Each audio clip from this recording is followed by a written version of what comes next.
All right, Sunday, bit of a pre-assembly sort of check. There's a heap of stuff that I need to go through for this. So it's a 5 litre build for the VS ute that's here at the shop. I want to get it going just to have it as a cruiser. It's a skidder, it's a drag racer, it's a bit of an all-round thrash mobile. So big thanks to Baz at Mongrel Motors. He's done all the machine work, he's done the head assembly, he's done the block, assembled the rotating assembly for that. I've just installed the camshaft. So I'll go through some of the stuff that goes on with this. A lot of it's, very much the same as the Harley engine builds, but obviously with the V8, we are working on 8 cylinders opposed to 2 for the V-twin. So what I'll go through first is we have got 370 pound seat pressure. We have taken out, however, the inner valve spring, so our seat pressure on run-in isn't as severe. When it is severe, I will show you off one of the other builds that I had. It was ran in with the, give me a sec. It was ran in with the inner valve spring, and as you can see, it fucking hollowed out these lifters like no tomorrow. Cam lobe copped it, no good. So flat tablet mechanical, obviously with this being a solid camshaft, removing the inner spring, our seat pressure changes, so it comes back to 260 pound of pressure, which is a lot less than having a full setup, turnkey, and then just destroy shit. So once it's ran in, then obviously I'll pull the heads apart on the motor, and then get in and put those springs, and then go again. So we've got full seat pressure after run-in. So I've got to be very careful of that. Another thing as well, we've gone with brand new Ferreira valves, so 1.6 exhaust, 2.020 on the intake.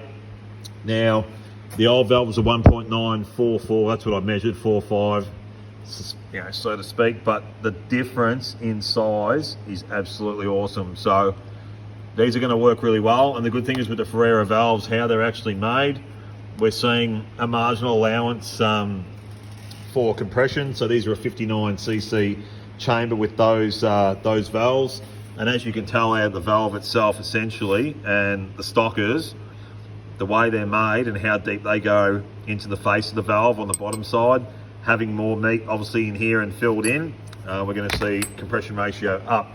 So the 288 comp cam will work well with that. It is still 304, so standard stroke.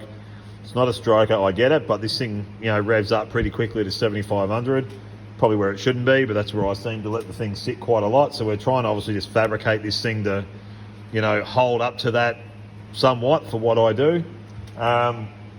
Other than that, it's more so ARP started.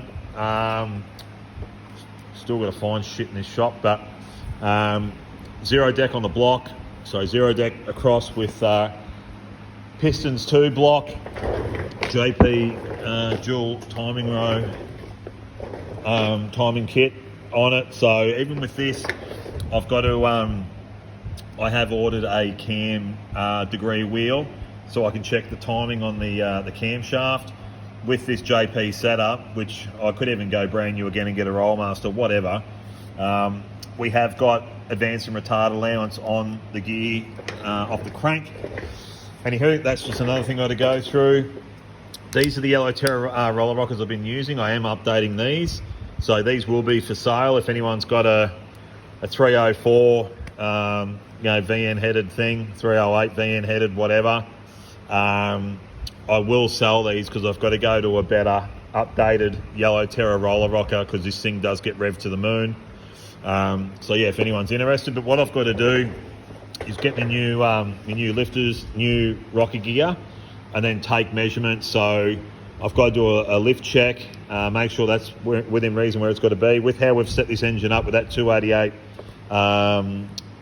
camshaft, we're running 590 thou lift on intake and 610 on exhaust. So I need to have obviously my lifters installed, push rods, and then obviously set the lash adjustment. I think it's 28 thou by memory for this setup. And once that's all done for the cam, then I can actually get one of my dial indicators in and take a measurement. And yeah, just turn it over, go through both, make sure coil bind, everything's correct. We obviously don't want coil bind clash. It's going to cause major issues. But yeah, this is just some of the shit that goes on. All this stuff is the same as the stuff that goes on with that. It's measurements, it's pre-checks, there is time in it. This is blueprinting, this is what it's all about. If you can get your corrections down pat to where you want to be, you're going to see good performance and long-term longevity, reliability out of whatever it is. So yeah, just yet again, dry assembly, nothing's bolted on at the moment. It's a matter of getting it to that point, dial indicating, yeah, and going from there. Baz has actually shown me, I never knew this, but you can get lifters with a little bleed hole in the end of it, which I think is a comp product by memory.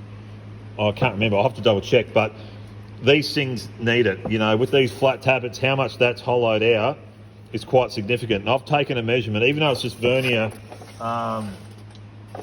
checks, because I wanted to grab some of these that had the same value in length. However, every individual one has got different lengths, so I don't want to use any of this stuff. I don't want any pre-check measurements done where it's going to alter with the new product that's going into the motor for the build. But yeah, but other than that, it's going to be a good little rev up. It's not a massive torque sort of setup. Horsepower wise, you know, be in the high 300s, I guess. If I got 380-ish, maybe something like that out of it, no dramas, but I'll get it together. I've got another block here. It's a VU prefix out of a VS. So I'll end up going probably 355 or something with that and do a rotating assembly. And I might even do one where I put a carby on and bang it in this thing and start it in this setup. Might be able to take it to the track. I don't know. It's probably more of an idea at the moment than an actual reality thing. But anywho, yeah, so that's just something that goes on with the builds.